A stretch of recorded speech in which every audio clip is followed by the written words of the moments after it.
The cold struck immediately, sharp and demanding, pulling the contrast from the shallow warmth of his pine needle den.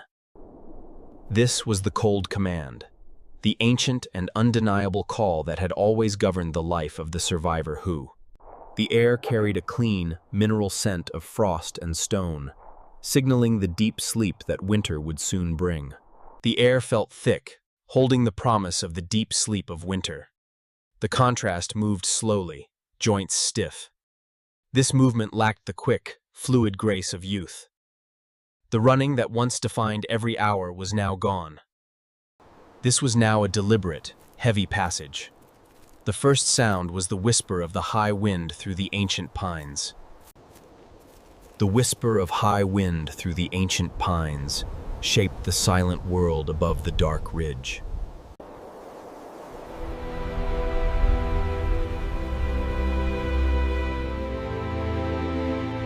The contrast paused, testing the wind with a damp nose, sensing pine, stone, and far away. The faint, comforting scent of wood smoke, the human smell, was the fixed point of his long existence.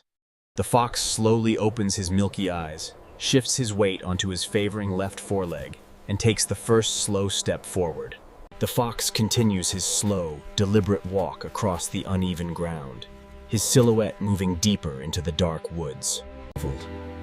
The old fox paused, the weight of a long life heavy on his scarred shoulders.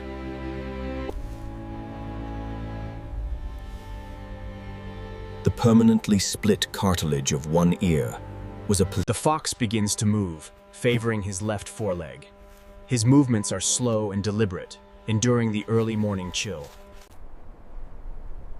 The initial steps were the hardest. The cold bit deep into his old muscles. He shifted his weight. He began the quiet, unhurried descent now, moving down toward the familiar path below. Here, the wildness of the mountains met the long-settled domesticity of the valley floor. He focused on simple mechanics. For the aged fox, the boundary path is a tapestry of memory. Each deliberate step forward is a victory against the encroaching darkness. The slow, deliberate rhythm began to quiet the deep, persistent ache. He found the path beneath massive maples.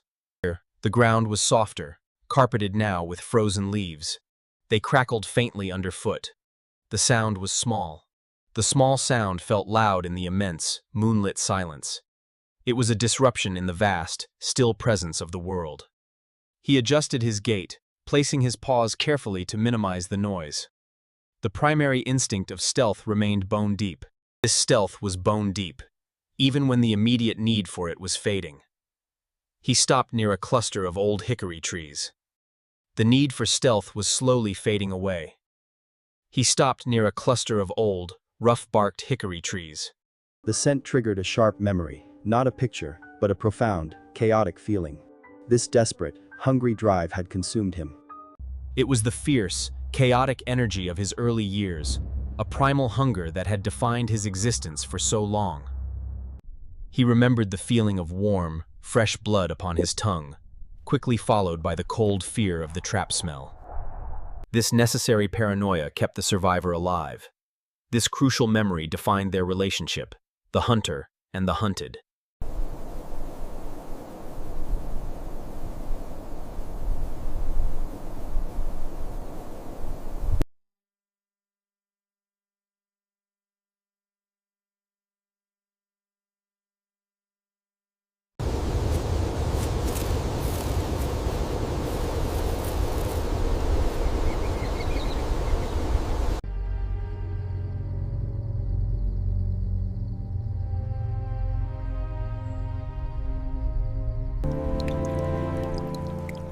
The wall smelled strongly of damp earth and ancient time.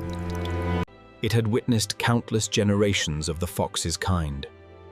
The human of the wood smoke walked this wall as a boy.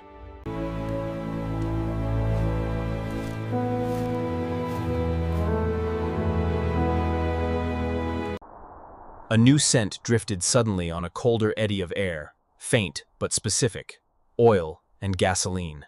The contrast knew that specific smell. It was the old, faded blue Ford pickup, parked near the human settlement's barn. It was the specific smell of he often. This scent marked the boundary of his predictable, mechanical world. This was the familiar smell of routines to the mechanical world. Contrast lifted his aged head now, focusing on the low, distant stars of the farm lights. They were pale gold embers. He was close enough now. He could begin to hear the faint, rhythmic sounds of the approaching farmhouse. The dark pines gave way to open, frosted fields. The effort cost him dearly. Contrast reached the cold, flat stone of the overlook. He collapsed onto his belly, resting his muzzle on his paws. He was home now. This was the place where the whole long map of his life could finally be surveyed. This was the place where the whole map of his life could be surveyed from his quiet vantage point.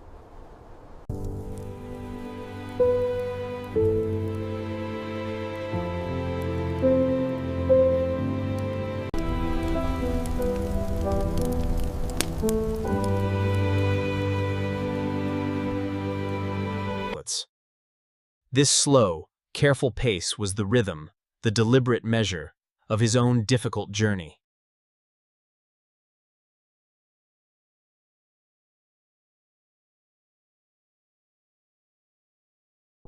This was the profound quietness that settled when the wild things were resting or passing through. The fox watched the human. These hands knew the soil better than they knew peace. Every line a story, every tremor a memory. He often kept his hands curled around the warmth of the mug. Then, the cold air shifted again. A sharp, clear sound arrived from the distance, the faint, tinny music of an AM radio.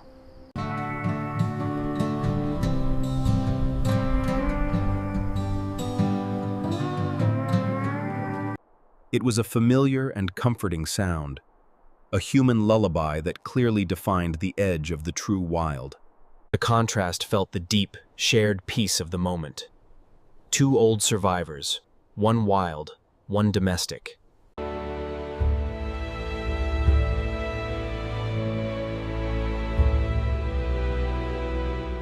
He is the survivor who.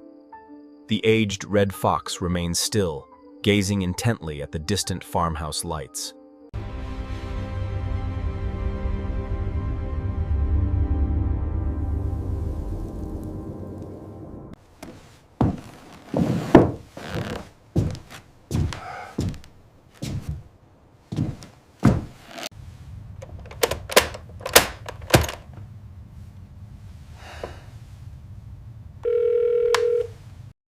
The fox could not understand the sounds he often made into the phone. He only registered the underlying tone of the voice. I just don't know what else to tell you, son. It's hard.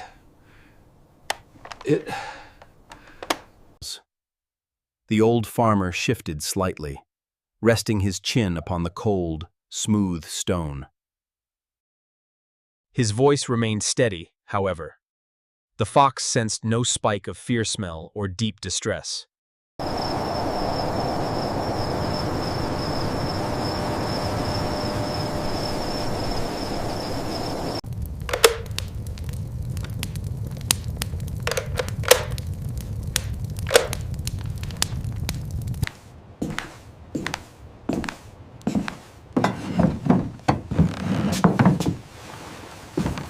The contrast, the old fox, now heard the familiar, rhythmic creak of the screen door opening nearby. The heavier thud of the main door closing broke the quiet. He often was outside now.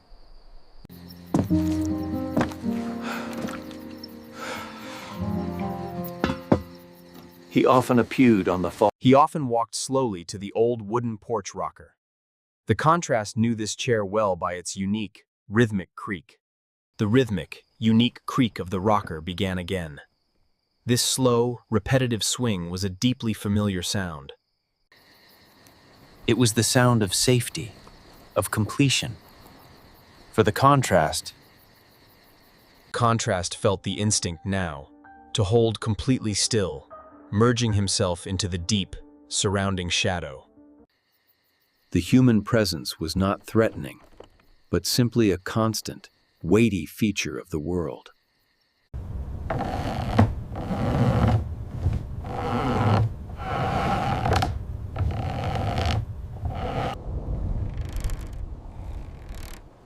This rhythm was profoundly soothing, a sound that accompanied. It was the sound of enduring routine, a deep comfort.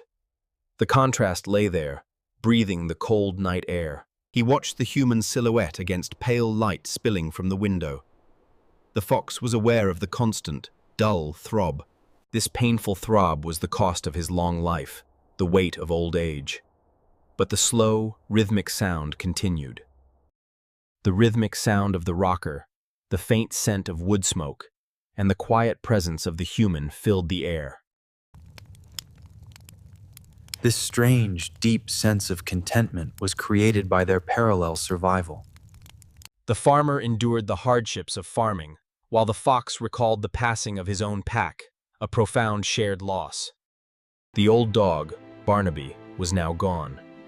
His scent, once a great threat, had faded into a ghost smell. The contrast was a true survivor, navigating the world's cruel teeth, the hunger, the cold, the deadly traps. Now, both creatures were simply old. They were slowing down together, watching the final cold night settle over the land. Contrast closed his tired eyes, finding brief solace. The biting cold remained a constant command, demanding attention. He often sits here as the sun dips below the horizon, rocking away the day's labors.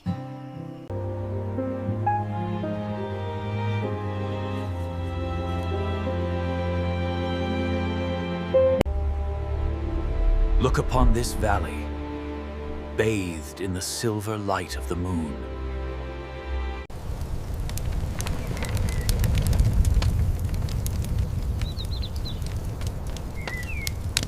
The contrast, the old fox, opened his milky eyes slowly. He continued watching the dark silhouette once more.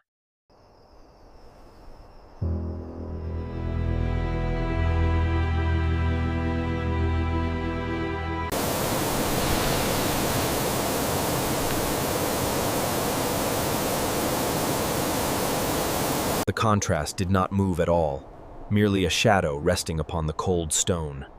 He was a final, weary sentinel. The fierce cold bit deep, yet having completed this necessary journey, brought a profound and simple peace. The valley sleeps below, shrouded in a soft, low fog. The silver moonlight emphasizes the silence of this. The survivor rested under the cold command, content in knowing that he was still present, still watching everything.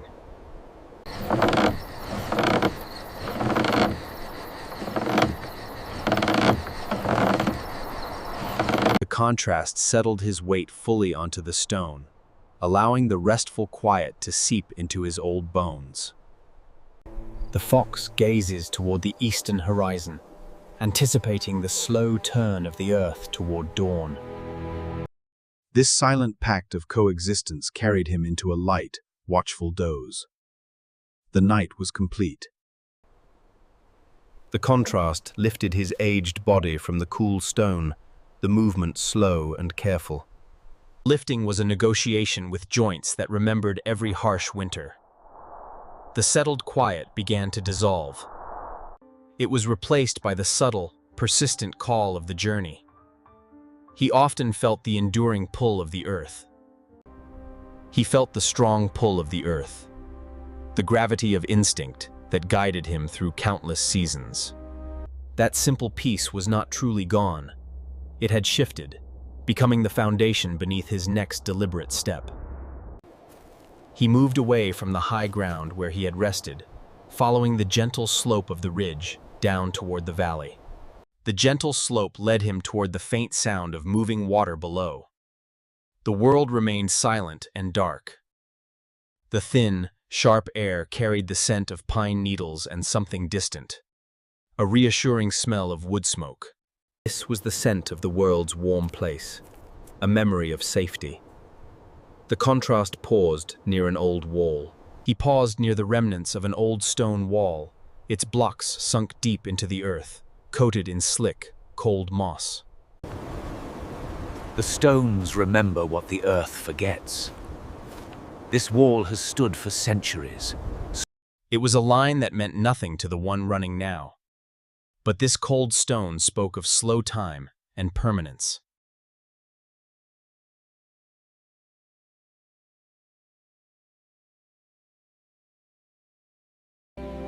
This sound had been a comfort, a constant rhythm throughout his long years.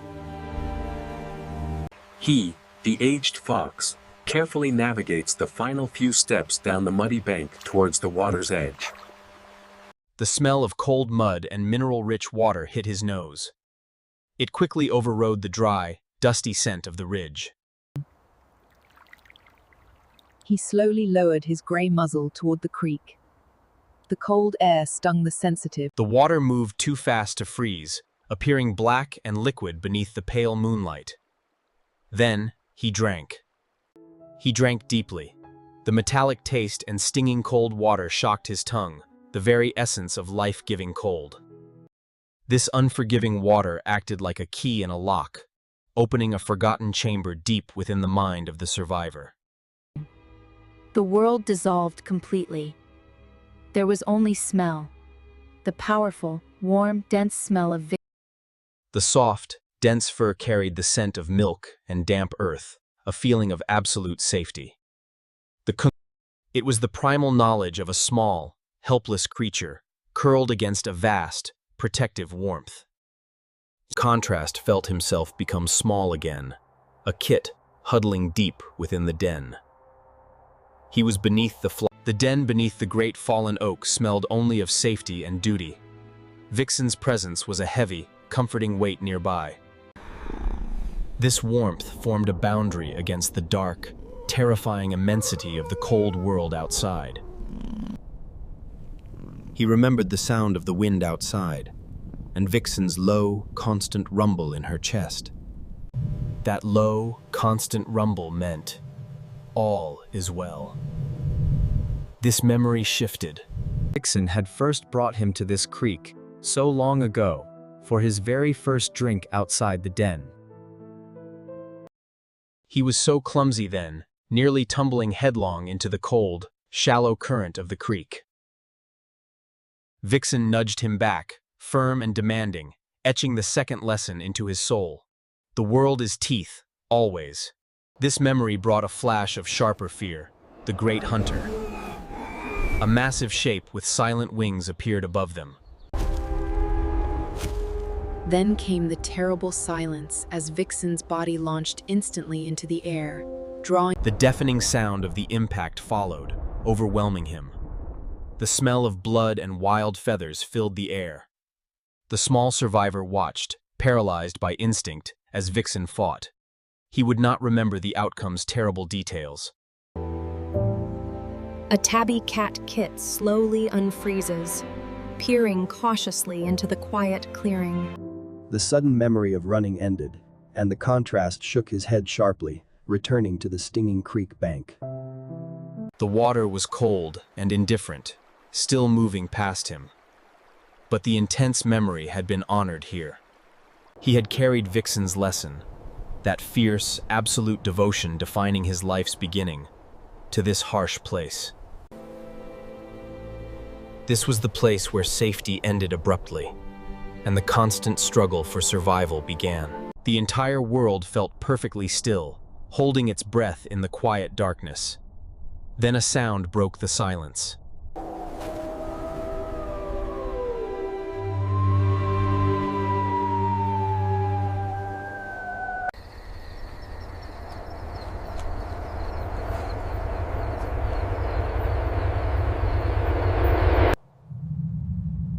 This deep, familiar rumble punctuated the lives of the fox and the farmer for decades.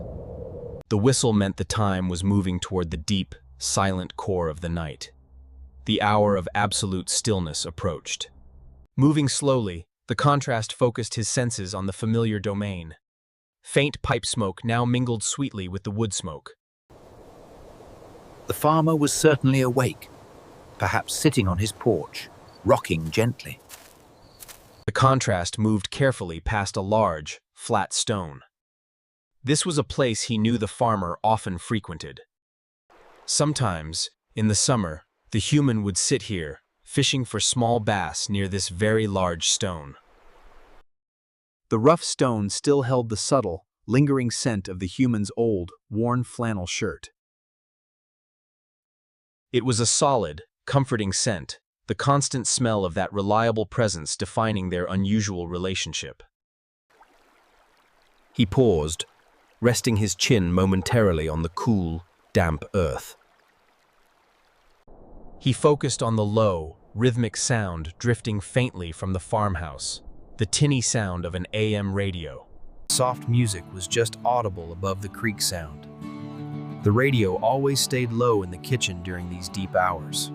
In those deep, quiet hours, the low radio hum was a constant signal of safety. The fox felt gratitude for this knowledge.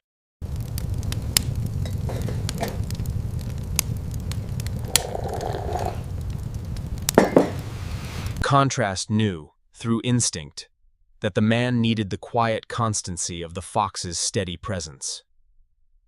The man needed the quiet presence of the fox, as much as the fox needed the constancy of predictable routines. He lifted his gaze toward the pale square of the window. The kitchen light was a soft, comforting yellow glow. He could not see the man, but he sensed his stillness. The world was remembering, and the contrast felt it deeply. The subtle tightening of the atmosphere carried the human's settled grief smell. The farmer was thinking of his own gone ones.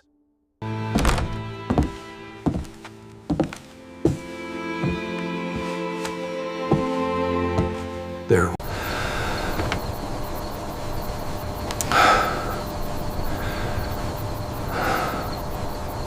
He sometimes whispered the name of the old dog, Barnaby, who was also gone. The contrast pressed closer to the cold earth. He made himself small and still. He knew this burden of loss, the heavy price of having loved someone so fiercely. He carried the knowledge that primal safety eventually ends. But he also knew the deep resilience of the survivor. Yet the instinct of the survivor remained strong, to rise, to move, and to find the next necessary.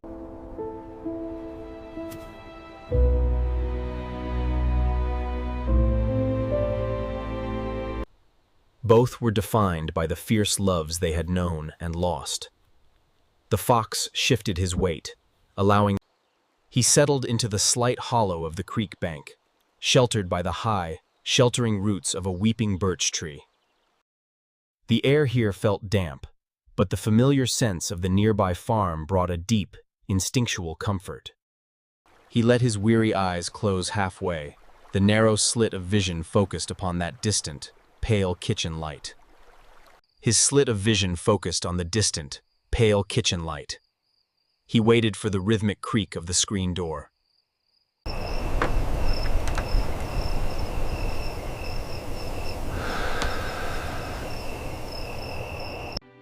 This quiet contrast allowed the memory of Vixen to soften, folding the lesson back into the core of his being. The cold taste of the creek water was now simply the taste of the night, the taste of the long journey continuing. He tucked his nose beneath his tail, conserving the heat in his thin fur. The gentle rhythm of the creek sound began.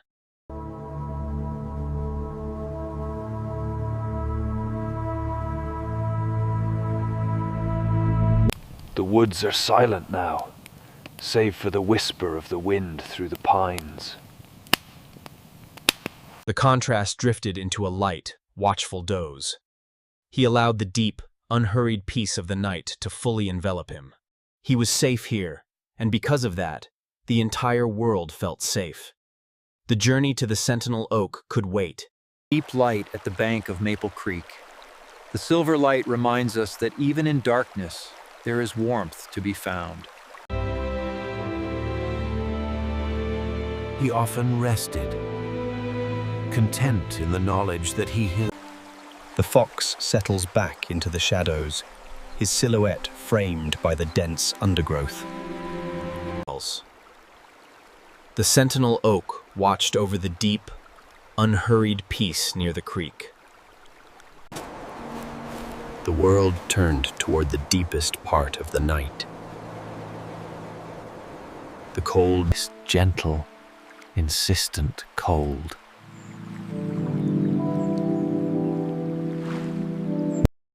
the cold prickled through his thin coat, a gentle, insistent reminder of the journey's next stage. Each joint articulated the heavy price of decades spent sleeping upon the cold ground. His movement was minimal.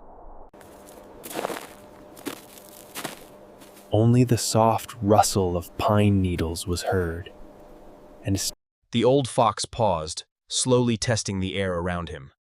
The cool, mineral scent of the creek was already fading.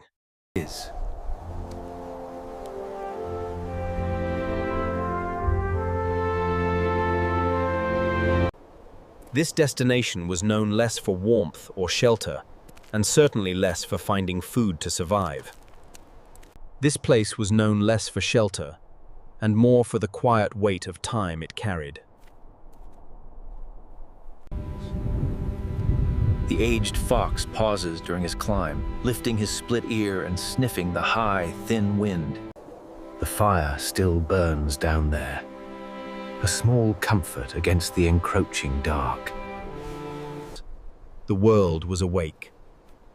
This scent was a silent announcement of domestic warmth.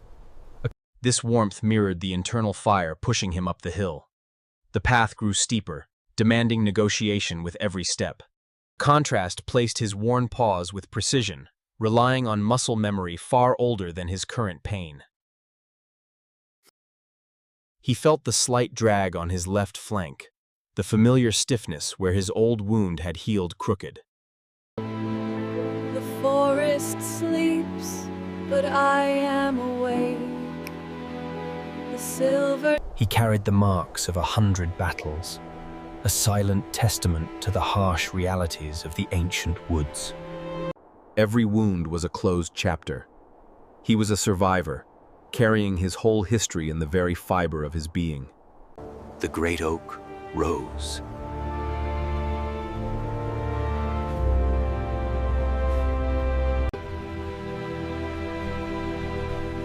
The lower branches were heavy with ice. The terrain was broken by small hollows and ridges. The complex scent of dry rot and frozen earth filled the air. There was something else, too, an ethereal musk that belonged only to memory. He reached the massive trunk. The coldness of the aged wood was intense, yet steady and constant. The contrast closed his eyes. He allowed the sensory data to flood his awareness, seeking the ghost scent that still lingered in the rough bark. Suddenly, the memory came, not as a flash, but as a slow, enveloping warmth rising from the cold wood. This warmth rose like heat from the stove below. He was young again, his coat thick and vibrant now. The scent of Sable, his mate, filled the small, protected den beneath these roots. Ferocious, protective anxiety marked her scent as a new mother.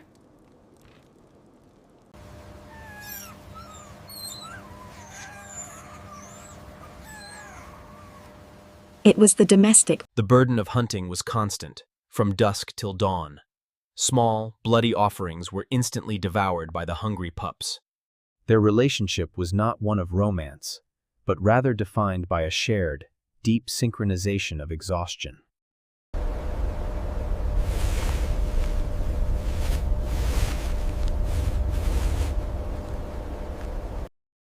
They shared the deep rhythm of breathing in the dark.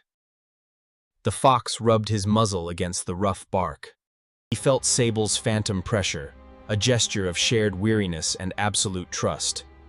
Below, in the farmhouse, the world was moving again. The contrast heard the soft, familiar click of the latch on the wood stove door. He banks the fire, a ritual as old as time itself. a promise of warmth against the coming dawn. This old cast iron stove has been the heart of this home for generations, providing a steady, reassuring warmth you can always count on. A man spends his life building something, hoping it lasts. This quiet work of survival kept life against the crushing cold. The memory deepened, pulling him back to the odor of sickness was sharp, terrifying. It masked the sweet scent of pine and milk. The absolute grief that followed was wordless. It was shared only in the way he and Sable rested. They rested side by side, too exhausted to actively mourn, simply holding the shared space of their deep loss. That shared emptiness, accepting the world's indifferent cruelty, forged their bond into something truly unbreakable. In that moment, they stopped being two separate hunters and became one enduring unit, bound forever. Bound by creation and loss, the contrast lifted his head, tasting the subtle air again. The wood smoke was stronger now. The world was sitting close to the heat, perhaps taking a moment to rest. The contrast could almost smell it now.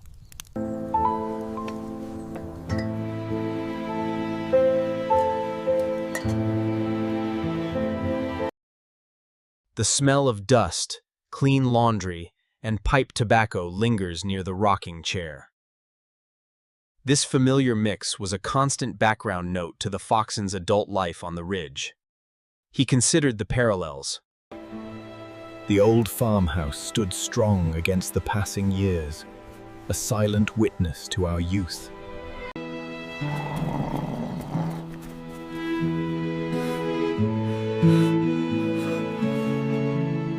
The whole house was much quieter now. The human presence was distilled down to one solitary, steady rhythm. The contrast slowly moved his weight, finding a comfortable position. The oak's cold stone root pressed against him. He settled against the cold root, finding comfort from the hip aches. He watched the pale, distant farmhouse glow. The world, inside his quiet home, was looking at the photographs now.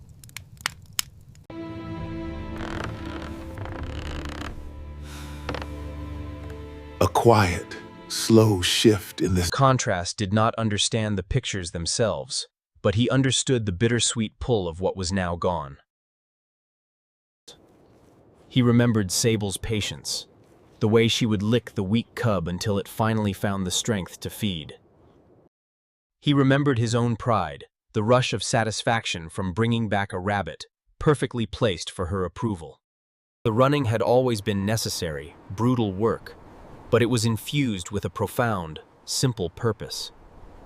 He was a true survivor, having completed the primary duty of his species, creating life, defending it, and watching it go.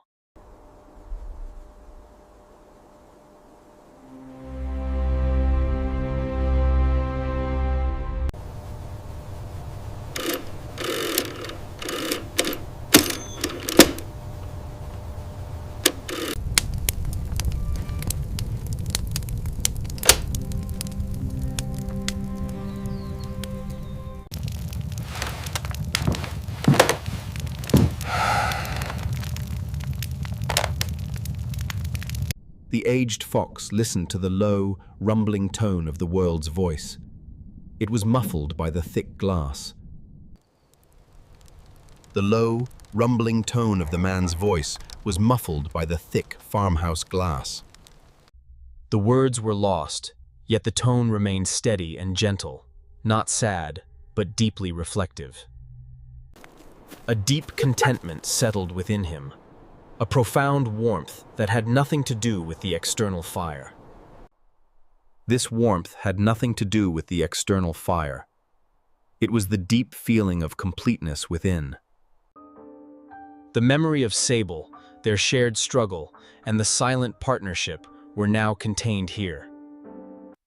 All these memories rested in the cold, rough embrace of the sentinel oak. He shifted slightly into the He felt the cold earth beneath him, but memory was a powerful shield. He rested in the heart of his ancient legacy. The pain in his split ear and old joints receded slightly. The vast, quiet presence of the ancient tree absorbed his suffering. The contrast became acutely aware of the deep silence following the human's phone call. Now, the entire world was still. The silence followed the human. The contrast pondered the relationship shared with the human below. It was neither touch nor simple companionship.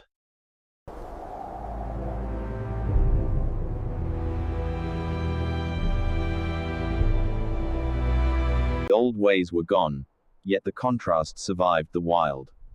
He had endured hunger and outlived all rivals. Two old beings shared this cold valley now, finding purpose in the quiet ritual of their daily existence. He reflected often on how much the scent of the farmer's world had guided the direction of his own life. This place was the source of necessary theft, but also the profoundest warmth he knew. It smelled of controlled fire. Enduring the elements, the old tree holds its secrets. But even here, the hunt casts its shadows. It witnessed the joy of the litter, the sharp grief of the loss, and the slow, accumulating satisfaction of partnership. The deep satisfaction of their long partnership settled over the old fox. He rested his heavy muzzle on his paws. The weight of the past was not a burden now, but a comforting, warm blanket. The contrast was safe. The world was safe. The journey to the high ridge could easily wait now. He embraced the slow, inevitable turn. The night now turned toward the slow, inevitable dawn. He felt the cold bark of the oak. The simple truth of a life well lived echoed within him. He often drifted into this content state. He carried the weight of his enduring life, resting in the earned satisfaction of his long history. He rested in the earned satisfaction of his long history, enveloped by the simple, deep peace of the middle night. This peace held him steady, knowing the world was just below, tending the fire and keeping the light burning. He rose now, with the careful dignity of the very old, each stiff joint articulating the price of decades past. Decades.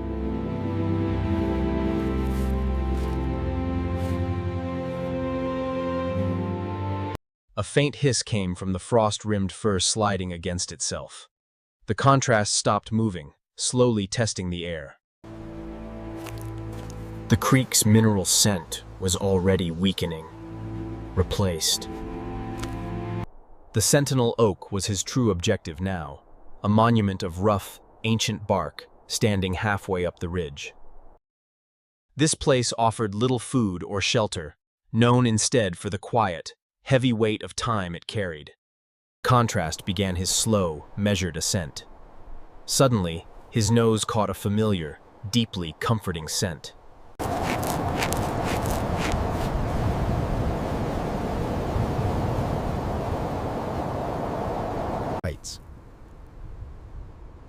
This familiar smell was the byproduct of the wood stove burning in the small farmhouse below. This scent was a silent announcement of domestic warmth. It was a deliberate fire. The contrast moved slowly up the hill. The path grew steeper, demanding negotiation with every difficult step. He placed his paws with conscious precision, relying on old muscle memory. This instinct was far older than his current pain. He felt a slight drag on his left flank, the familiar stiffness marking him. The old wound had healed crookedly. The old wound was a constant, low thrum of remembrance. He felt it deep within his bones, always present. He often thought about the physical cost of survival. This acknowledgement was simple, carrying no heavy sense of regret. Each ache was a story, each scar a closed chapter. He carried his history in the very fiber of his resilient being. Under the pearlescent moon, the great tree sleeps, encased in winter's icy grip. The ancient oak stands silent, its roots grasping the frozen earth, hiding secrets in the deep shadows below.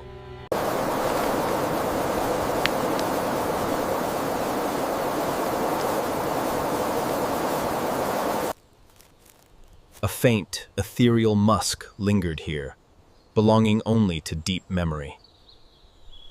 He leaned into the rough bark. The intense cold of the wood felt steady against his thin coat. He closed his eyes.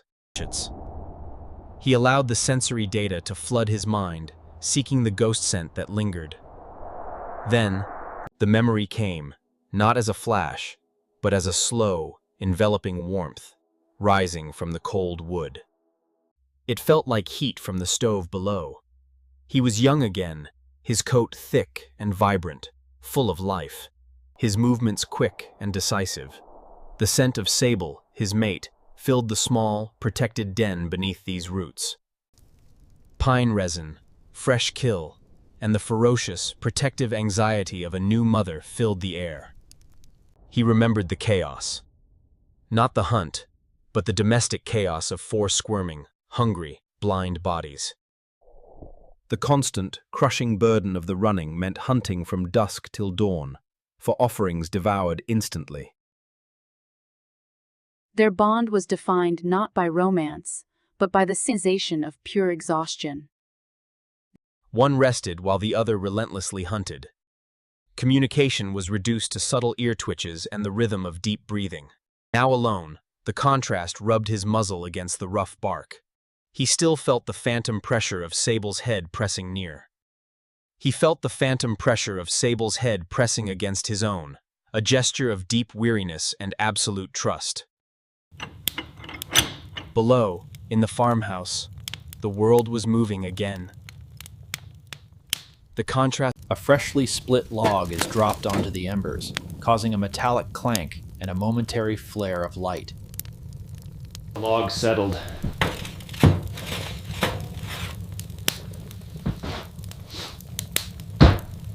This was the industry of man.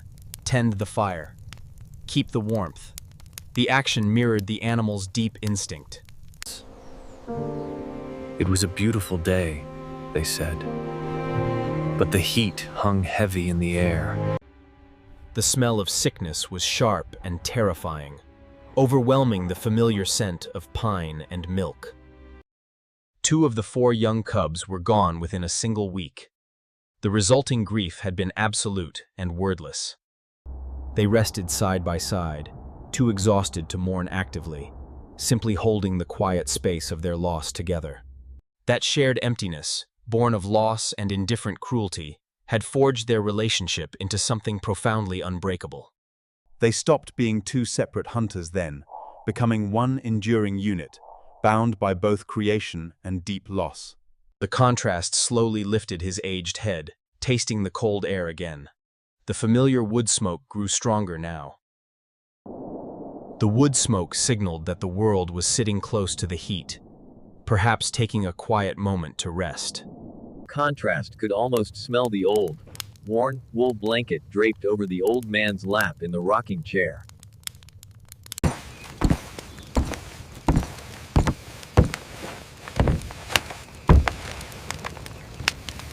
This constant background note defined the contrast's entire adult life spent upon the ridge. He considered the deep parallels. The world had its own children. The contrast remembered the young smell of human cubs on the farm years ago.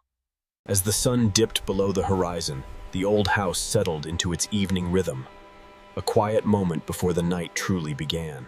The house was now quieter, the human presence distilled down to the solitary rhythm of the farmer. The world. The contrast sought relief, finding a comfortable position where the cold stone root pressed against the aches in his hips. He finally settled, watching the pale, distant glow emanating from the farmhouse windows. The world inside was waiting. The one inside was likely looking at the photographs now. The contrast knew the ritual. The scent of dry paper would rise. This was accompanied by the quiet, slow shift in the world's breathing. The contrast did not understand pictures. Yet, he understood the feeling they evoked, that bittersweet pull of what was gone forever. He remembered clearly.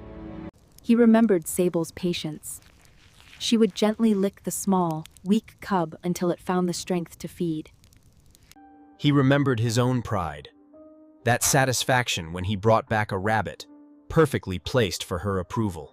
The forest demands everything, every fiber of your being strained against the darkness.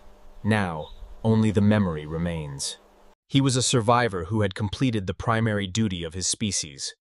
He had created life, defended it, and taught them. He had watched them go, and now the quietness felt earned. A new sound broke the silence from the farmhouse.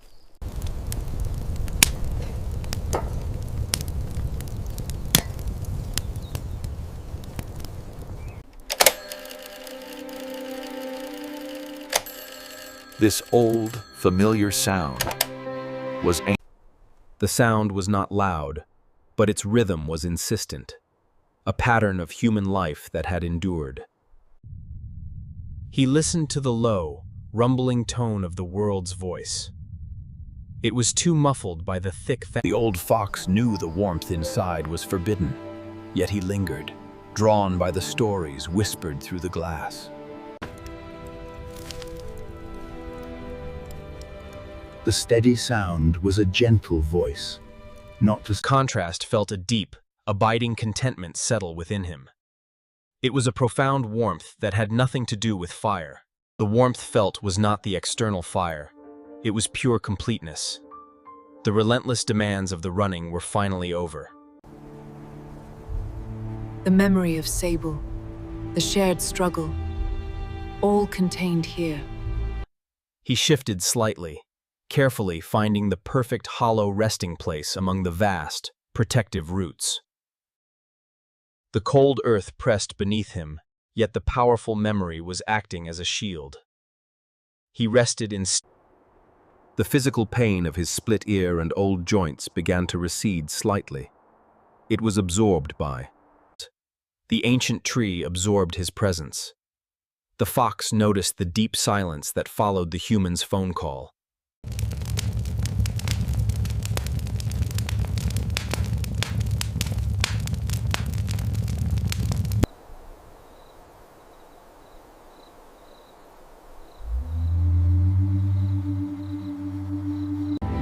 The world had survived. Contrast, too, had survived the wild, survived hunger, survived rivals. Two old beings shared the cold valley. The fox pauses on the ridge, his gaze directed toward the distant, hazy yellow light of Robert Mitchell's farm. The farm boundary defined his existence, a challenge, a necessity for theft, yet also a source of deep, abiding warmth.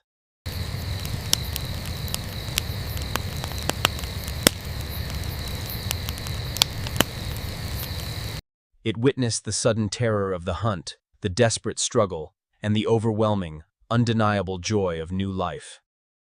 He remembered the joy of the litter, the grief of the loss, and the deep, slow satisfaction of the partnership. The contrast rested his heavy muzzle on his paws, allowing the full weight of the past to settle deeply over him.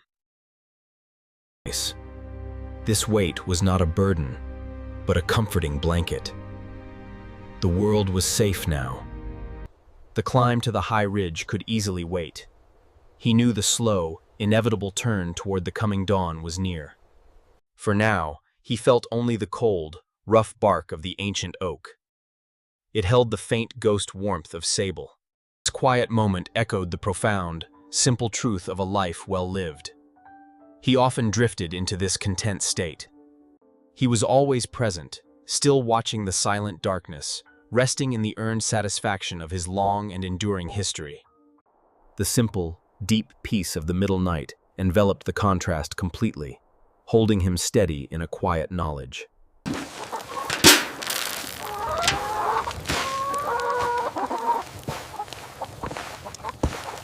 The contrast slowly lifted his heavy head from the rough, comforting bark of the great sentinel oak. The ghost warmth of Sable was fading, pulled away by the deep, pervasive cold of this late winter night. Beneath the booze of the old sentinel, the silence was almost absolute. Time was now marked by the painful tightening of his old joints and the rising intensity of the biting wind. The world far below remained steady, appearing as a warm, glowing ember cradled softly in the dark valley. But the final, highest point of his journey, the high ridge, still waited. The climb demanded payment in pain.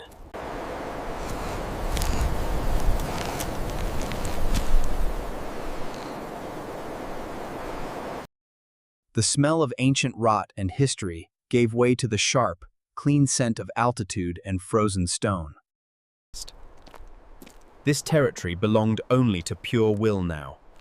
Ahead, the difficult first 50 paces began. The first paces were the worst. The steep upward slope gave way entirely to loose, shifting shale rock. The contrast knew this path intimately. Every uneven stone, every slick patch of ice, was mapped into his memory. His paws, splayed and cracked by many seasons, found the familiar holds. They remembered the way completely. He moved with a heavy, rhythmic purpose. The running of his youth, now a methodical crawl. He reached a small, stunted stand of pines where the wind began its true song. A high, whining keen pulled at the fur of his back, chilling him to the bone. He paused, tucking his muzzle low against his chest, conserving the heat.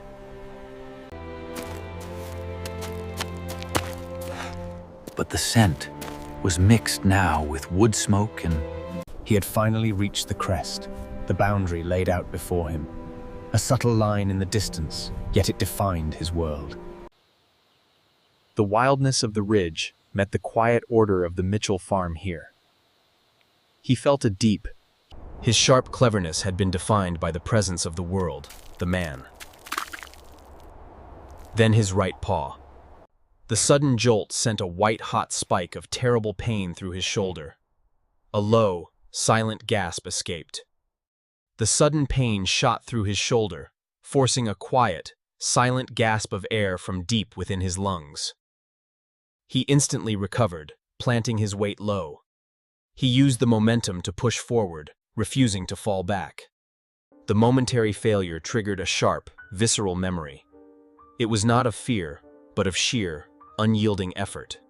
He remembered the great, scarred Tom Fox who contested this territory years ago. It was not a fight of speed or youth. The battle demanded brutal, desperate endurance, testing every fiber of life. The memory was not focused on the blood or snarls. It centered on the moment his body wanted to quit, to simply stop moving, to accept the dark. But the instinct to survive. The deep, furious core of the survivor refused to let him quit. He remembered the metallic taste of his own blood. That strange, cold clarity, which always followed great pain, returned fully now. Yet, the will to move was sharper and cleaner than before. The deep instinct whispered, "Keep going." The instinct whispered, "Keep going. The end of the running is always earned, never freely given."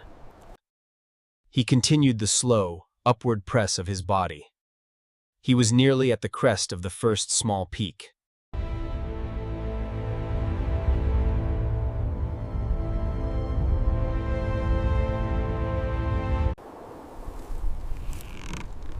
He reached the crest overlooking what he knew as the world's farm. A gentle,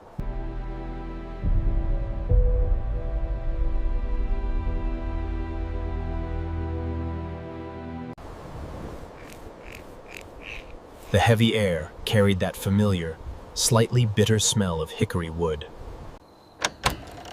And then a new sound cut through the Coltsaga. The screen door groaned open, a rusty, familiar song that had been the backdrop to the fox's enduring, lonely life.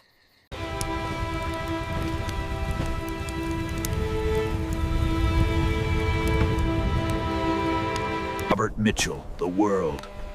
Hunched and bundled in thick flannel, steps onto the porch, illuminated by the light.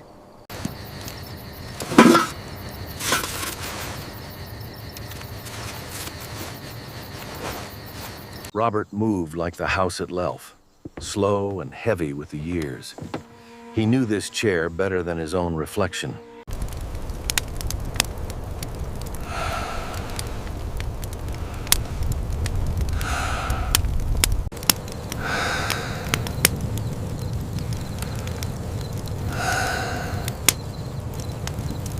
Contrast lowered his head fully onto the cold stone.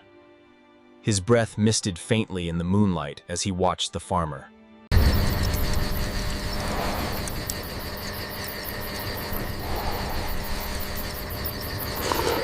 The farmer listened to the woods. The knowledge and asymmetry was profound. The contrast knew the world was watching the ridge.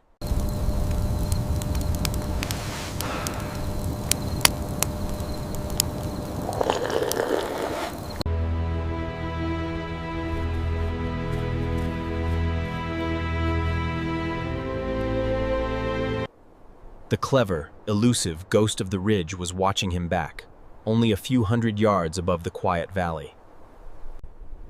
The contrast focused entirely on the faint smell of coffee that slowly drifted up the cold slope toward his position. The warm aroma drifted, mixed with the metallic scent of the old thermos. This was the smell of human routine. This unwavering pattern had defined the contrast's existence for years. He knew himself only through constant movement and escape.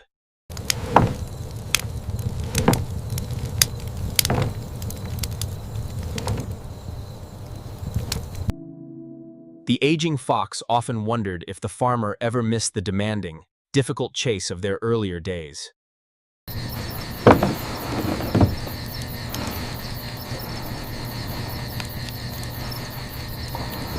Contrast felt the cold beginning to seep into his underbelly, yet he remained locked in their silent, mutual vigil. The world shifted slightly in the chair, slowly lifting the thermos. The farmer.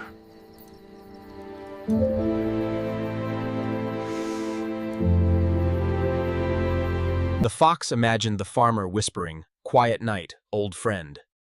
The contrast's instinctual core understood the meaning.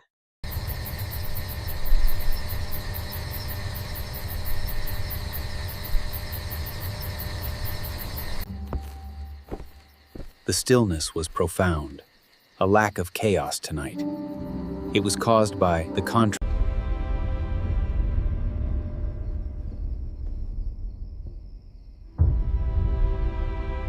The old girl had seen better days. Every night the same struggle, the same brief flicker of hope before the darkness returned.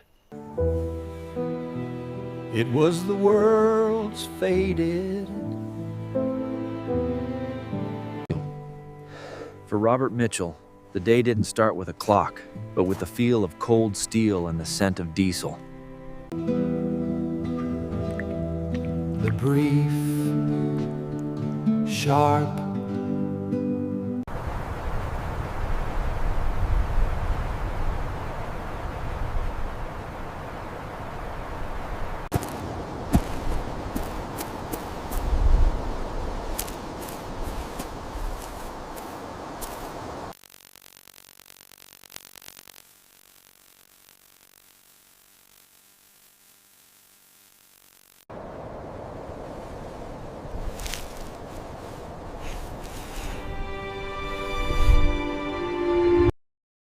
The final push to the summit required every ounce of reserve he possessed. The wind was fiercest there.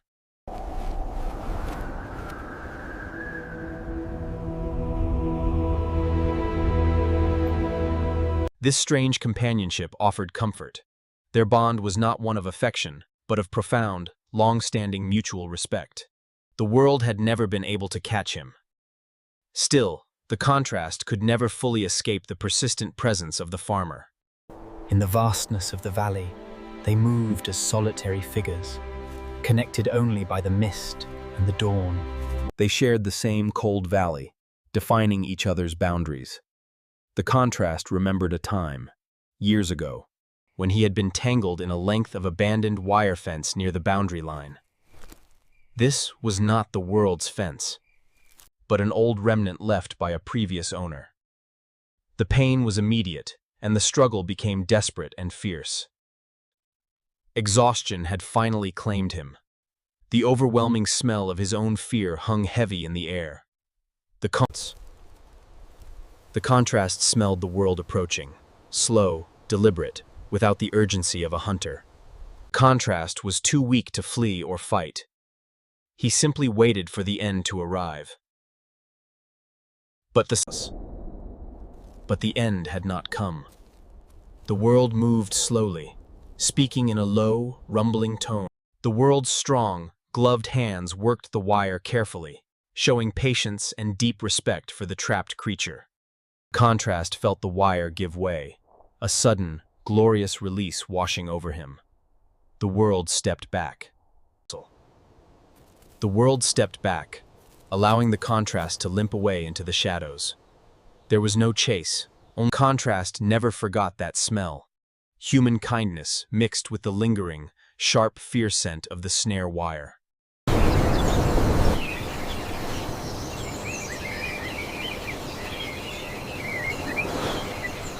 Years later, the roles were different. The man now struggled for a final, dignified rest, while the fox survived. He built this life with his own 2 hands, and now those hands were feeling the cost of it all.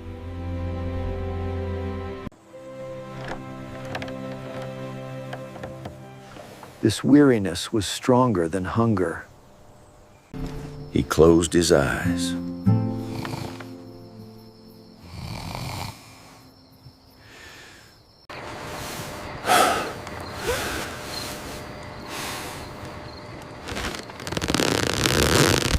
The darkness of the night slowly yields, revealing a deep blue velvet color above the tree line. This was the time for the final push. The wind had lessened now, just a gentle, cool breath across the ridge. Down in the valley, the old man's rocker had stopped. The wood smoke scent was now much fainter. Contrast felt an undeniable pull toward his goal. The summit was now just above him, the final peak exposed. He reached the final, exposed peak, needing to see the valley in the light of the pre-dawn. He had to complete the map, acknowledging the full circle of life defined by this rugged land. The constant pain was still there, yet it felt distant, muted by the powerful clarity of his deep purpose. The pain was distant now, muted entirely by the clarity of his singular purpose. Every step was deliberate. It was a testament to the survivor who had outlived countless seasons and faced so many challenges. The slow climb began. He moved toward the very peak of the high ridge, drawn by the profound, simple need to witness the coming dawn. He needed to witness the dawn from the place of his greatest power and his deepest contemplation. He knew the farmer.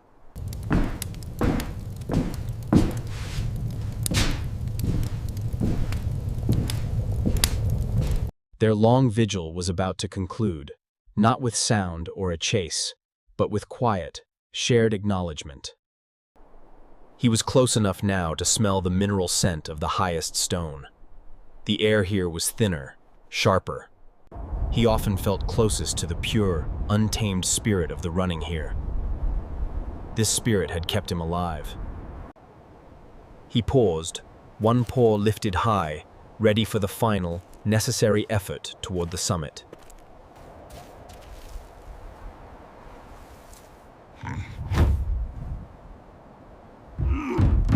The world lay just below, waiting for the sun.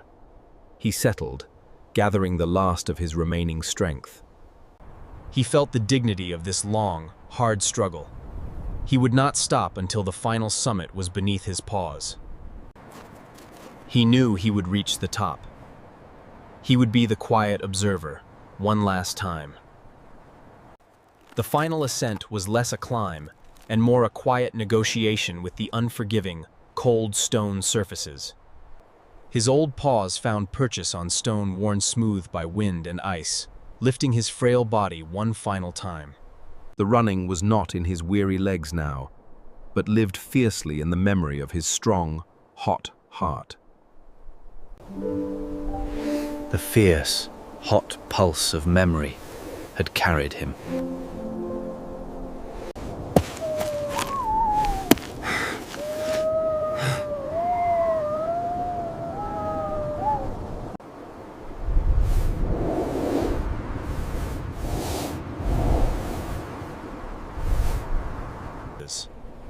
The smell of approaching snow hung heavy. The aged fox stood utterly still, letting the— It was.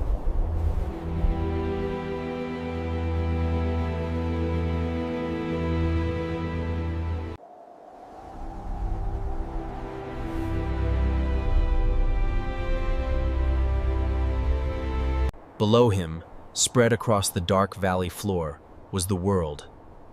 The Mitchell farm lights were low and steady. The lights glowed like embers banked for the long night. These were the low stars he watched since he was a kid.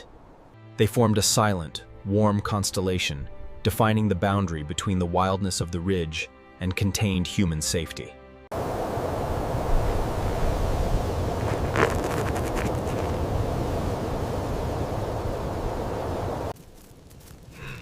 He recognized the dense, comforting aroma of burning hickory and pine. That specific smell had been a constant throughout his entire life. It was a warm, familiar anchor. That familiar scent remained a constant through the shifting sea of cold seasons. It was Robert Mitchell.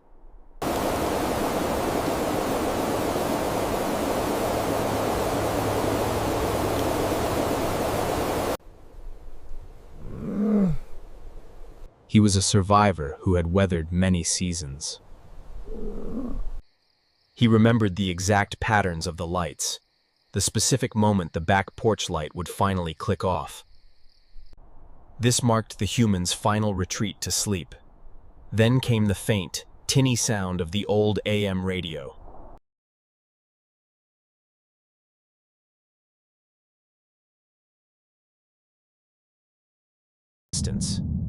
This background noise held no threat, only familiarity. Then, a distinct rumble arrived. Basil. The contrast froze instantly. His body dropped low against the stone. Instinctively, even though Robert Mitchell finally emerged from the darkness he'd built around himself. The fox watched, motionless, as the shadow stepped onto the porch. The world outside moved on, but here, time seemed to stand still. From his height, the contrast recognized the familiar thick flannel shirt and the sound of heavy boots. The world settled. They called him the world. But even the world needs a moment to stop spinning.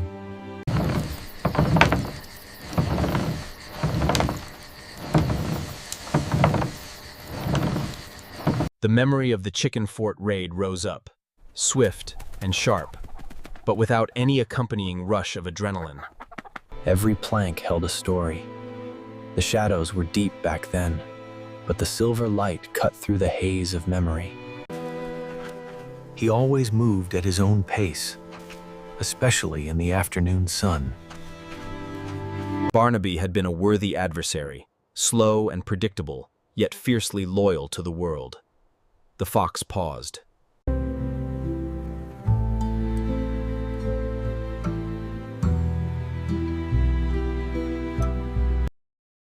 The familiar metallic scent had always warned him of the world's movement and the inevitable approach of change.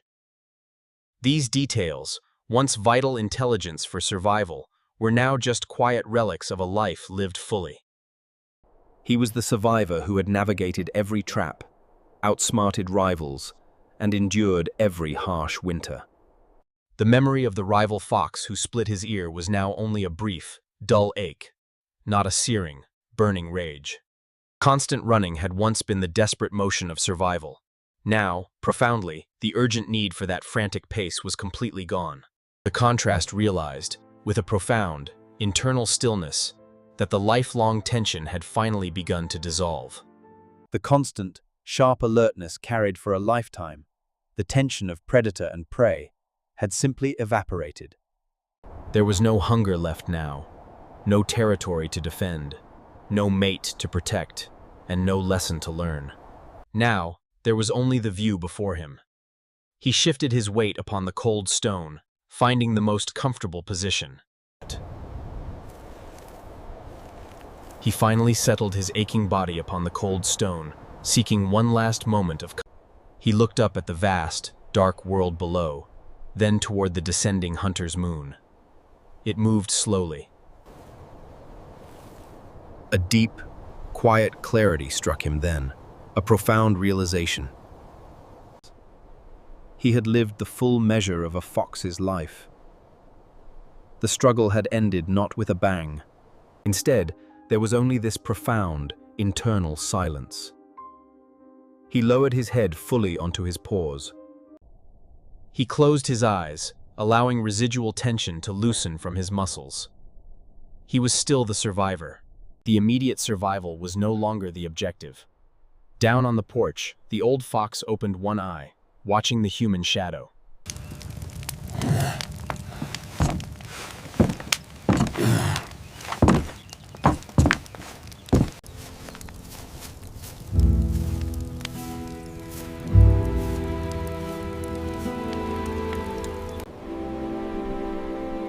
The fox knew the human could not.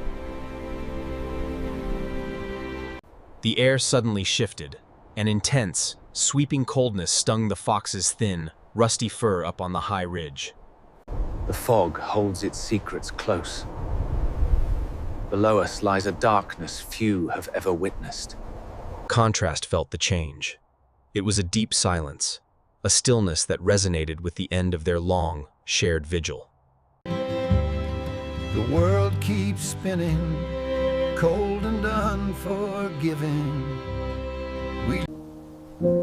I know that light. I've watched it fade and return for so many years. It's been a long year. Robert had seen the dust settle many times before, but this time felt different. I sent my words out into the silver light. Yet, the contrast instantly felt the deep acknowledgement hidden within the farmer's soft, quiet tone. Their relationship, built on decades of mutual observation and unspoken respect, found its final, perfect moment in that whisper. The world finally acknowledged the wild spirit of the ridge, the ghost that Robert had chased and respected for so long. The contrast did not move at all. He simply held the profound moment, letting the human sound wash over him entirely. He let the human's quiet sound wash over him. The metallic taste of adrenaline, constant since the sharp taste was replaced by the clean scent of cold stone and high-altitude wind. He was empty of fear, empty of need, empty of the fierce, driving energy that defined his youth. He was suddenly full of history. That fierce, driving energy had defined his youth. He was full of history now. He remembered the touch of sable.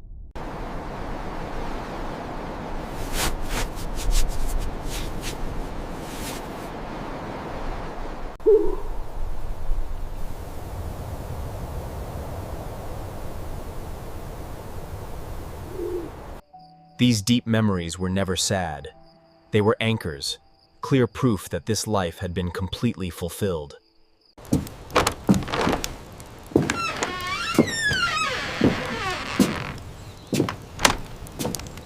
Contrast watched the final light click off, leaving only the soft glow of the kitchen window. He settled his body. He sank his weary body further into the stone, allowing the deep cold to become merely cold, no longer pain. The survivor who had struggled for so long now found true rest simply in the quiet act of observation. The stone remains, a silent witness to the end. The stones hold the memories of generations, standing silent witness to the passage of time. He had left his mark upon the world. In return, the world had. He often came to this spot when he needed to think, searching for the answers the woods seemed to hold. He finally understood that the final lesson of his long running was simply the profound dignity of the stop. The pre-dawn light began it. The blackness dissolved into a deep, bruised purple, signaling the turning of this quiet, hushed day. He felt deep gratitude for this transition. He tasted the sweet victory of the hunt and the bitter sting of loss.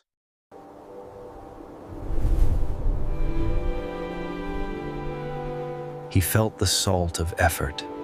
The contrast lifted his head slightly, the movement slow and deliberate. He began to take in the full panoramic view. Stretching from the dark Hickory Ridge woods behind him.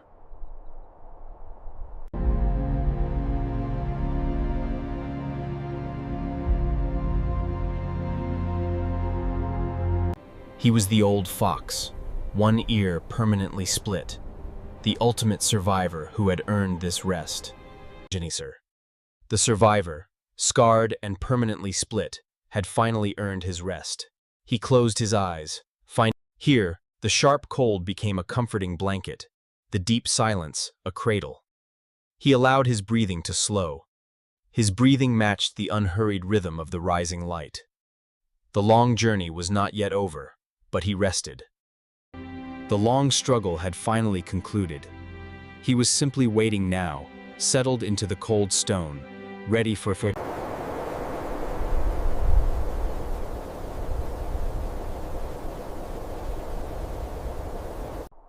The contrast held the image of the world below, warm and safe, deep within his mind. The image of the world remained below, safe within his mind. Their relationship, silent and acknowledged, was complete. He stood like a rust and gray statue against the silvering stone, absorbing the quiet clarity of the hour before dawn. He was the perfect, peaceful sentinel, satisfied with the view, and satisfied with. He was enveloped now in the quiet certainty of having lived well. He was simply resting. The final ascent was less a climb, and more a negotiation with the unforgiving cold stone. His old paws found purchase on surfaces worn smooth by wind and ice. He lifted his body one last time. The strength was now memory. A fierce pulse. Only the quiet dignity of the conclusion remained. He pulled himself onto the flat, highest point of the exposed ridge. The granite holds the day's last warmth, a silent witness to the fox's fleeting presence in the deepening twilight. The mineral scent of granite mixed with the faint, high smell of approaching snow. He did not immediately look down.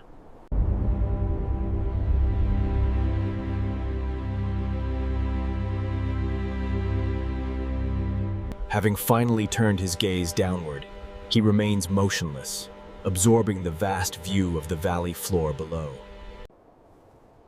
Below him, spread out across the dark valley floor, lay the silent world he knew.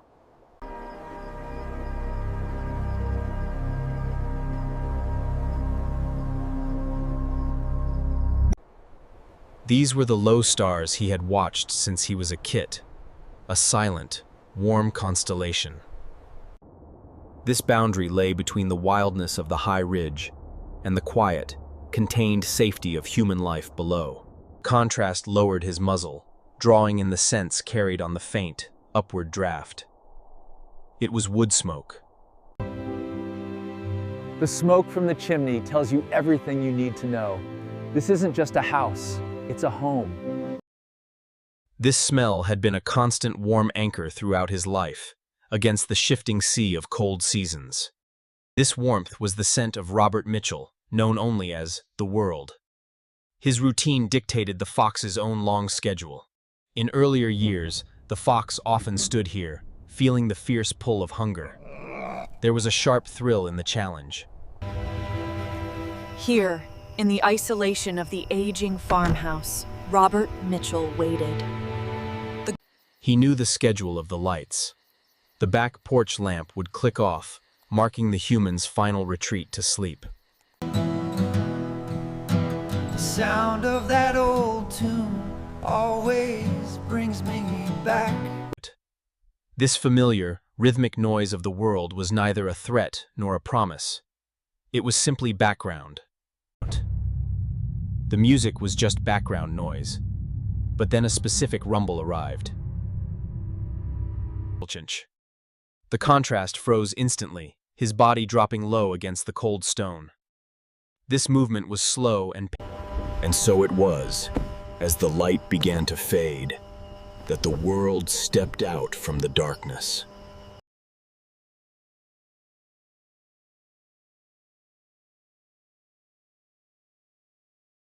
He carried the weight of the world, they said. But here, in the gentle rhythm of the rocking chair, that burden felt a little lighter.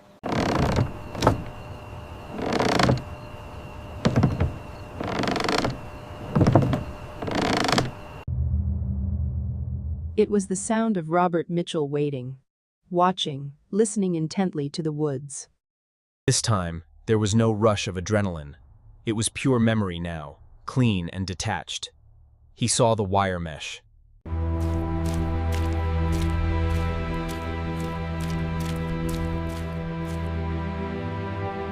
He recalled the clumsy gait of Barnaby, Robert's old dog, the one who was gone now. Barnaby was a worthy adversary. Slow and predictable, Barnaby was fiercely loyal to the world. The fox remembered the exact scent of that old blue Ford pickup, faint gasoline and oil. That familiar, metallic smell had always warned him of the world's movement. These details, once vital intelligence defining the world's movement, are now just quiet relics.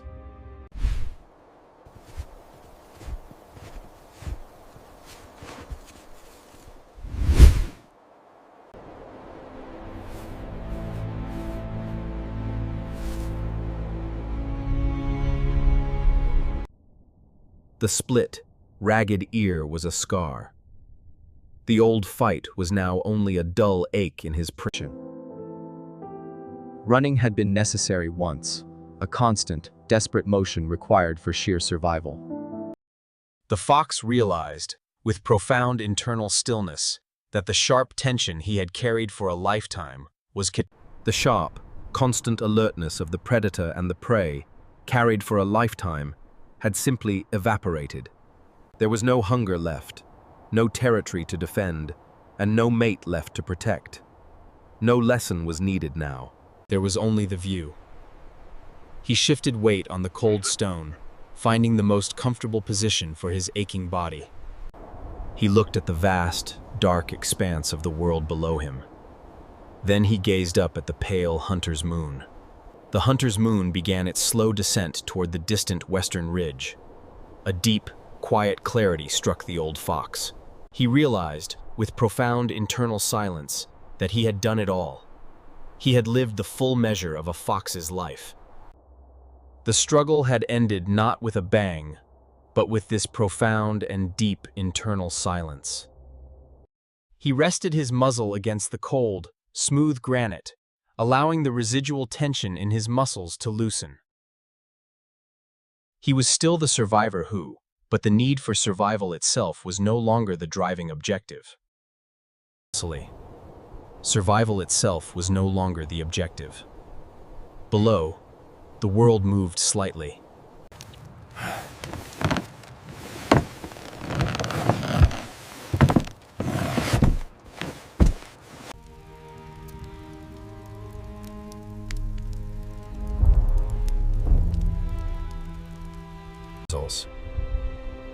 The fox knew the human could not possibly see him, hidden in the deep, pre-dawn gloom.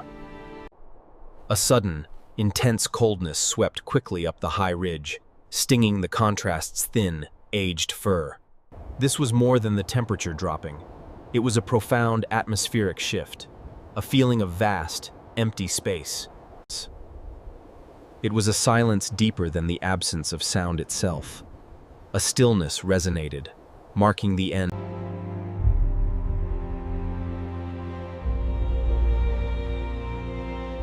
Then the world he waved goodbye.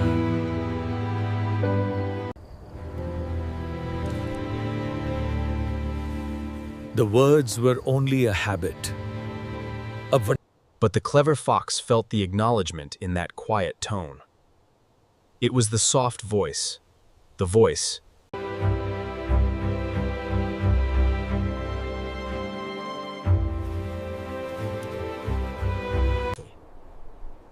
Their relationship, built on mutual respect across species, found its final, perfect moment.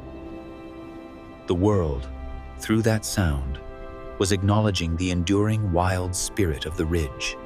The contrast did not move at all. He simply held this profound moment, letting the human sound wash over him. The human sound washed over him.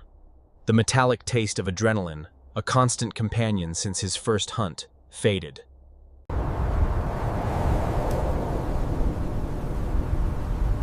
This feeling. He was now empty of fear, empty of need, empty of the fierce energy that had defined his desperate youth. He was not empty, however. He was full of history, every scar a whispered memory of the years gone by. He remembered the touch of Sable, his mate.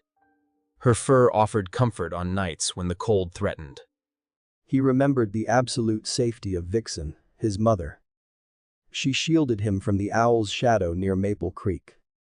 These memories were not sad recollections. They were anchors, proving that the life he lived had been complete.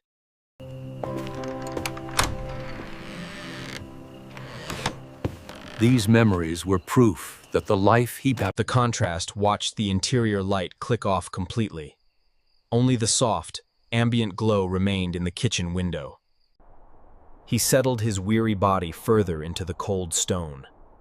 He allowed the deep chill to permeate his fur.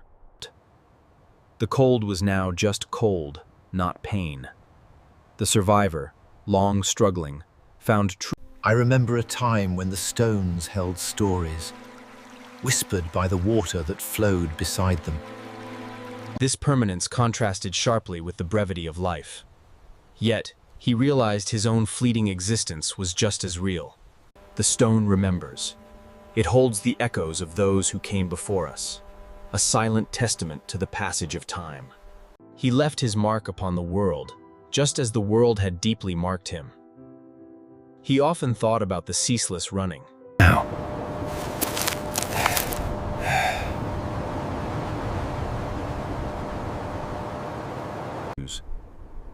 He finally understood the final lesson of the running, the quiet dignity of the stop. Across the eastern horizon, the blackness began to dissolve. The contrast watched it shift into a deep, bruised purple.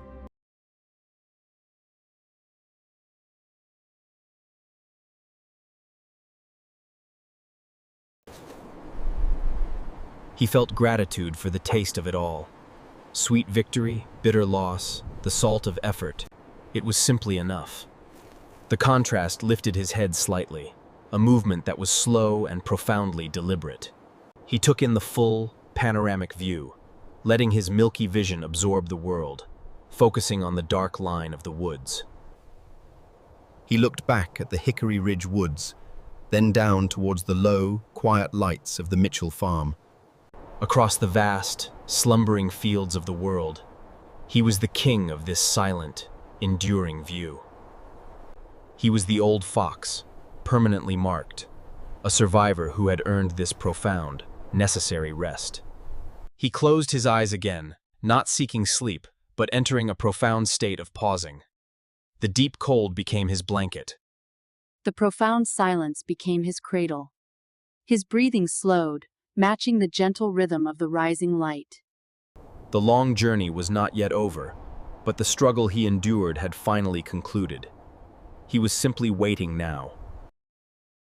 Settled into the stone, he was ready for the next quiet step. He rested his head, feeling the granite smelled only of clean cold and time, neutral and eternal. He held the image of the king. Their relationship, silent and fully acknowledged, was complete. He remained motionless, a rust and gray statue against the personal. Their silent relationship, acknowledged long ago, was now complete. The contrast remained motionless. He absorbed the quiet clarity of the hour before dawn. He was the perfect, peaceful sentinel. Satisfied with the view, satisfied with the life he had known. He was ready to wait for whatever came next now. There was a quiet certainty, the deep peace of a life lived well. He was simply resting. Chapter 6, The Fullness of the Life. The contrast stirred, feeling a profound internal shift, entirely free from alarm. The cold stone of the high ridge, once eternal and neutral, now felt simply like a necessary pause in time. Deep peace was not a final destination, but a state of being carried forward. He lifted his head slowly. He lifted his head, feeling the joints in his legs protest the stillness. The deep peace was carrying him forward now. The ache in his legs was not a sharp pain, but a dull, accepted weight he carried. The silver moonlight was fading.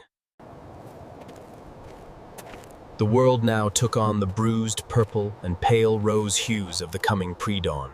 He began the slow descent. Every movement now was a deliberate memory. The steep path was worn by generations of creatures.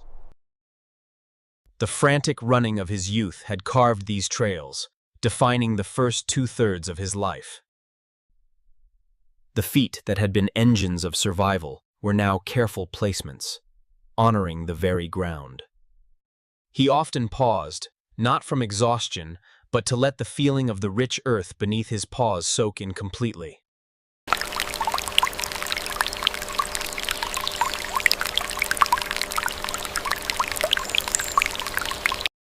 This feeling of fullness was unlike hunger or fear. It was a quiet, profound saturation within his aged body. He had tasted every flavor of the valley's life.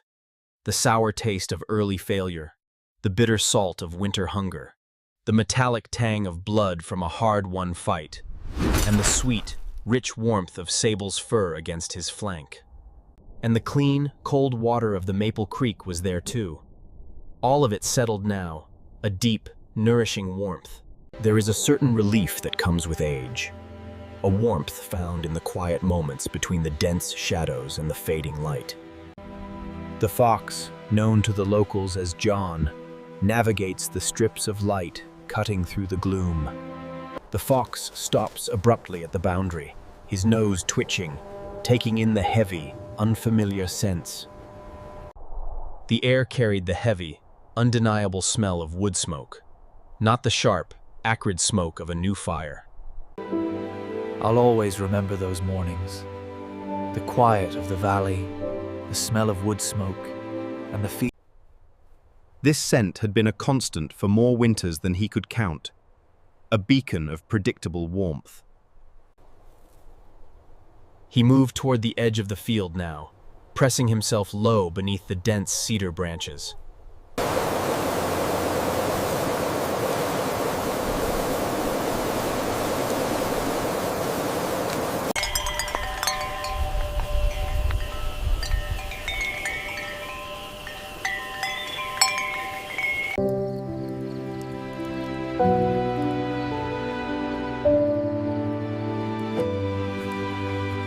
The latch of the old screen door slowly disengages, followed by the slow, heavy creak as the door begins to pull open.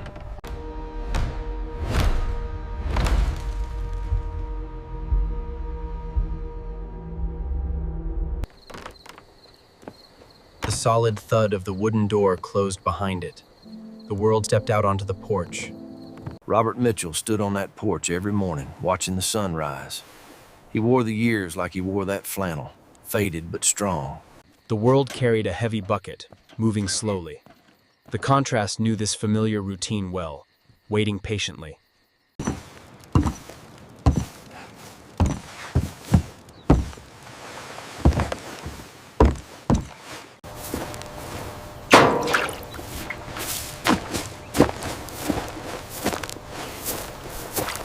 A rhythm the fox had relied on for survival, now observed with reverence.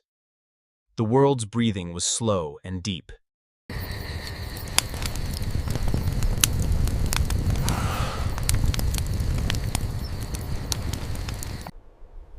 It was the steady, measured breathing of a survivor who had settled into the long pace of old age.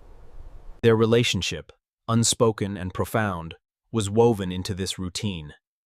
The contrast had begun to change things.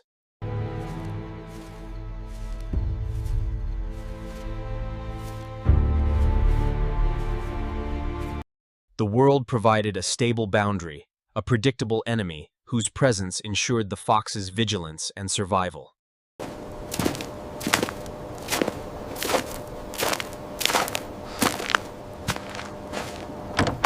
Setting was closed now.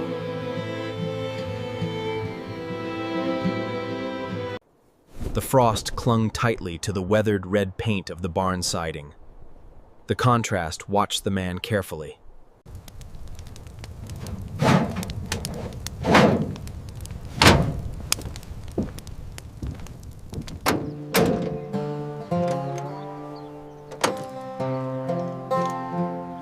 The world was now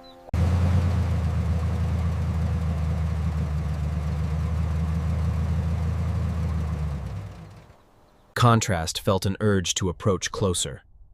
Not for food, nor for warmth, but for pure acknowledgement. He pushed his aged body out from beneath the cedar branches, moving onto the open, frost-covered ground. The path was marked by heavy boot prints. The fox stepped carefully, deliberately avoiding the human's tracks. Placing his paws deliberately outside the human's track, he reached the edge of the porch where flagstones met the dirt.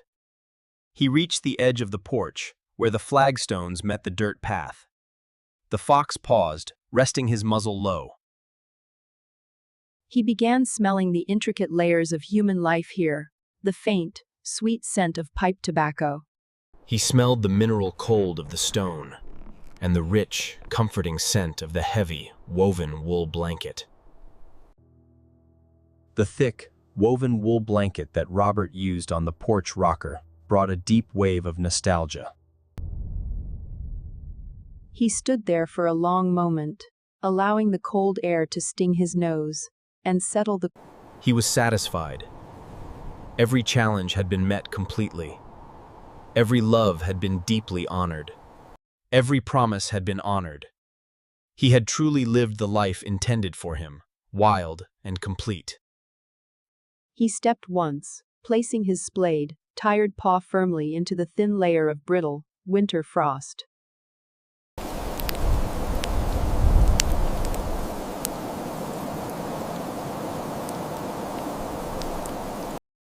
It was his perfect signature. Then his split ear twitched toward the barn, noticing the moving world around him. The metal gas can clanked softly against the truck side. The unaware world moved on, missing the quiet communion happening nearby. Contrast felt no desire to stay here, nor to return to the high, cold stone of the mountains. The true journey was not about the final destination, but the quiet, deep knowledge gained along the way. He reviewed the map of his life, examined the territory, and found that his long journey was good. He turned slowly. He moved away from the lights, back toward the sheltered hollows deep within the Hickory Ridge woods. He did not go far. Only 50 yards away, he found a small, protected cleft beneath a tangle of thick juniper bushes. The ground was soft. The ground was soft with old leaf litter, perfectly protected from the sharp, biting wind. He curled his body into a tight, warm knot, tucking his muzzle beneath his thin, rusty... The relentless cold was still present, a constant pressure on his aging limbs, but the internal warmth of his life was stronger. The cold still pressed against him, but the internal warmth of his life was a much stronger, dominating force. He was resting.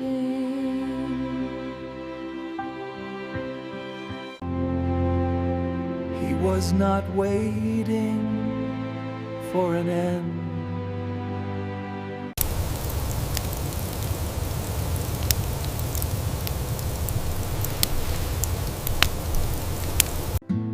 In this moment, before before the sun rises, the world holds. The ground beneath the aged fox was a cradle of stone and dried pine needles. It still held the night. The sharp cold was now just a memory pressing against his outer fur. It could not breach the deep core heat. This warmth emanated from his settled, grateful organs within. He was suspended between waking and The contrast was suspended in a state that was neither wakefulness nor sleep. It was a profound, heavy pause. Yet, his senses remained alert, though utterly unhurried. The only movement was the slow,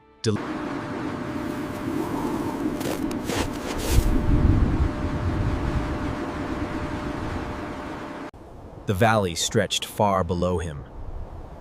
This old survivor had measured life in hunger and speed.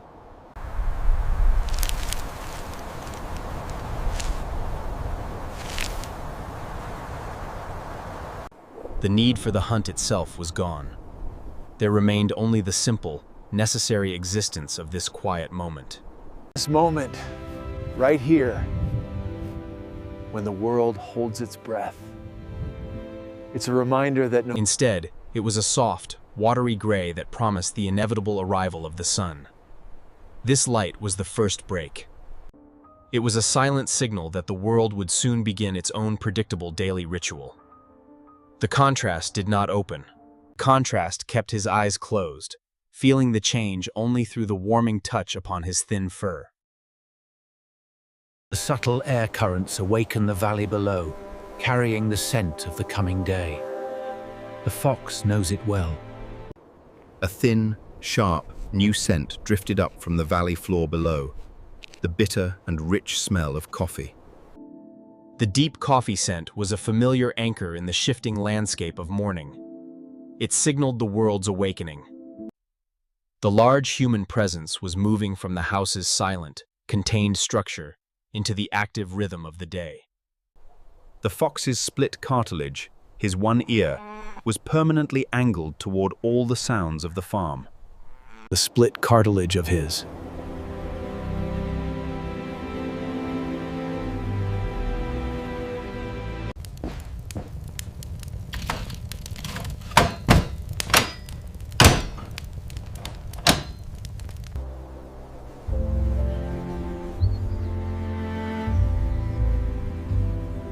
The fox, often in This great rhythm of the valley held true. This deep, comforting certainty was the foundation of their strange relationship. Their bond was not mutual action, but predictable coexistence. The contrast survived by knowing the world's quiet habits.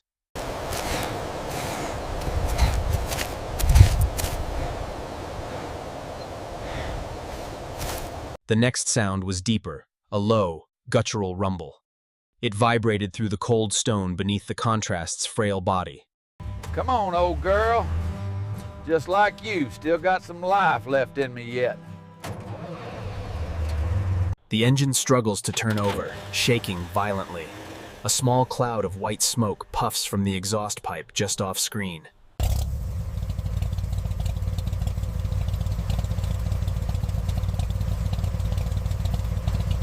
It was a mechanical heartbeat, steady and true. The contrast felt safe, hearing that predictable, comforting sound.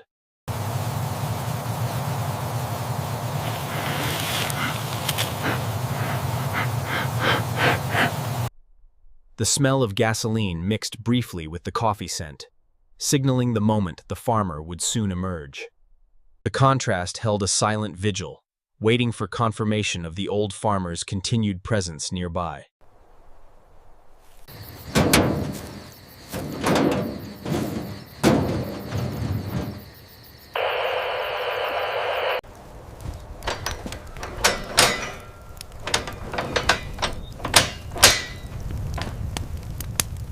It was a slow, gentle country tune, a repetitive, comforting sound the fox had heard drifting up for decades. From the quiet darkness of the forest canopy, the valley emerges. A new dawn breaks over the distant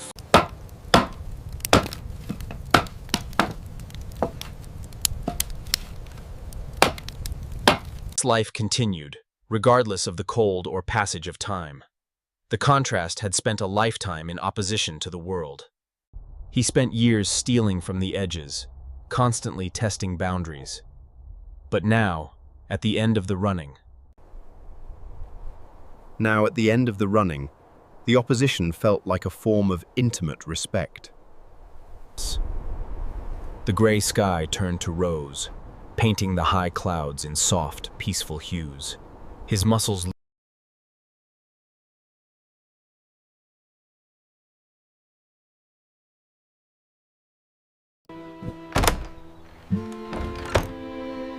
The distinctive creak of the screen door signaled. The contrast lifted his head, feeling the change in air pressure, recognizing the farmer's specific scent.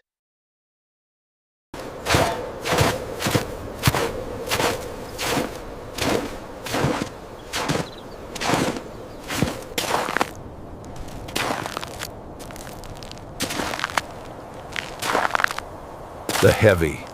The contrast, hidden nearby, could track his slow progress by the changing intensity of the sound and the pipe tobacco smell.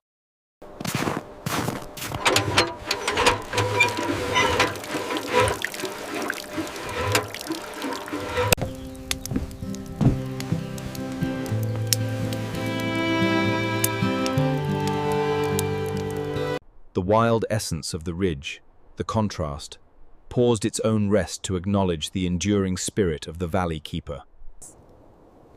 The contrast remembered a quiet time, many winters ago, when the farmer sat for hours.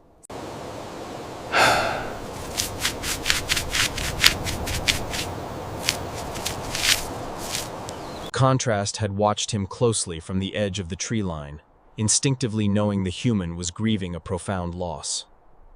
The human was grieving a profound loss. The fox remained for 3 days, a silent, wild witness to that deep sorrow. It was then the contrast understood that this world carried pain, just as the survivor carried deeply etched scars. Today, however, the familiar smell had changed completely. It was the scent of quiet acceptance, a subtle shift. This was acceptance of routine, a life that had found its steady rhythm. A contentment smell. Contrast lowered his tired head back onto his paws. One ear remained cocked, listening to the gentle, rhythmic sound. Another day begins here on the farm. Before the sun is even fully up, there's a sense of peace and the promise of honest work. These sounds near the barn were simple and comforting, predictable. A deep realization settled over the aged fox. It settled like a final, heavy snow.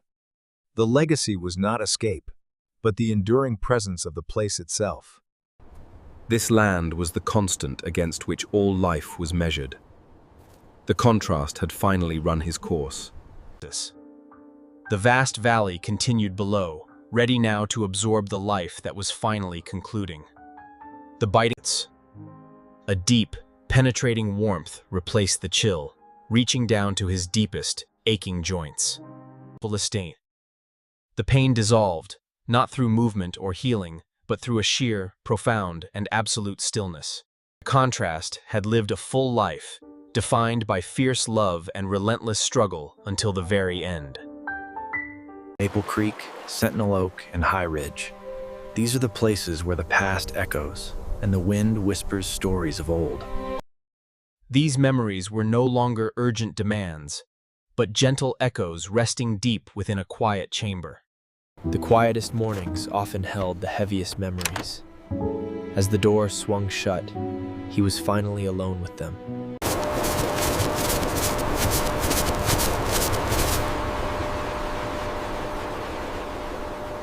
Contrast felt this immense change. The aged fox now sensed the silent earth beginning to breathe beneath his body. He felt the very earth begin to breathe beneath his body. The light was fully present now. The new day painted the forest in hues of gold and faint lavender. The contrast had witnessed this arrival. The fox's muscles relax entirely. His breathing slows dramatically, becoming extremely shallow and gentle. His breathing became slower, shallower, almost imperceptible. His body grew heavy. He was settling into the deepest peace. A rest earned by a life lived completely, fiercely, and honestly. He was not waiting for an end, but pausing, allowing the immense, satisfying weight of the running to finally settle.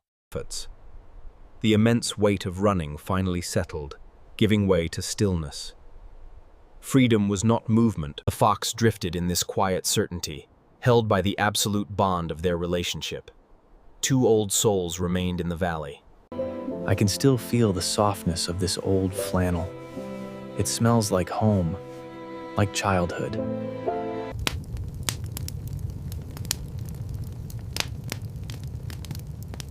The sovereign voice. The surrounding stillness deepened now. The contrast rested, wrapped in profound gratitude like a heavy, protective blanket. The long vigil was finally complete. The contrast was simply settling now, waiting for the full light of the morning to arrive. Waiting for the full light of morning to arrive, he rested in the quiet certainty of having lived well.